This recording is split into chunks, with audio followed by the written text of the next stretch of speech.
تبدأ قصتنا بمغامرة من مدرستين، وبنشوف بطلنا اللي اسمه وشيد، وهو عامل شغل عالي جدا وباين عليه هداف الفريق ومحدش قادر عليه. بيروح عند المرمى وبيجيب جون كمان. انت فخور يا وشيتو، وبيفرح فريقه عشان ممكن يتأهل للبطولة، لكن الفرحة مش بتكمل وبيجي حارس المرمى بتاع الفريق التاني وبيغيظ وشيتو وبيضربه وشيتو وبياخدها الخسارة وبيكملوا الماتش، لكن خلاص خسروا كل حاجة. وبنشوف راجل قاعد مع المتفرجين بيشوف اواشيته وبيفرح جدا، وامه بتزعقله عشان ما يسيطرش على غضبه وبتقول له كده طلعت من النهائيات. وبنشوف الراجل الغريب قاعد شايف اواشيته وهو بيمشي على البحر بيقع، لكنه بيسده وبيكون اواشيته قاعد والراجل بيعمل حركه وبيشوف اواشيته وبيقول له انا عاوز اتعلم الحركه دي، ممكن تعلمها لي؟ ويفضل اواشيته يتدرب عليها كتير ومش بيعرف يعملها، وبيفكر الراجل انه اواشيته ضعيف وبيقول له الراجل انت مش بتلعب باستراتيجيه، وبيقول له لازم العب باستراتيجيه لاني بيبقى حر لما مش بلعب باستراتيجية.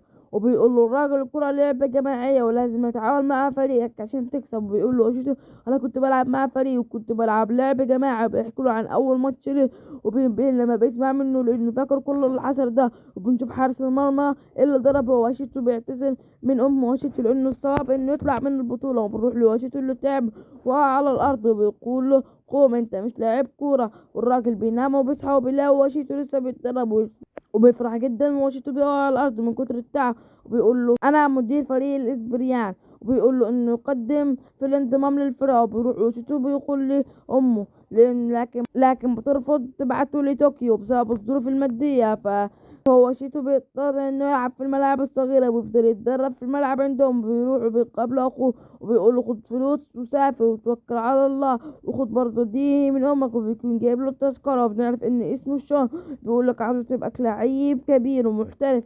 وبنروح لأم شون وهي بتقرأ رسالة. وهنا بيخلص الحلقة الأولى من الأنمي. لو عجبك متنساش تقول لنا في الكومنتات عشان نلخص لكم أول 3 4 حلقات من الأنمي. سلام.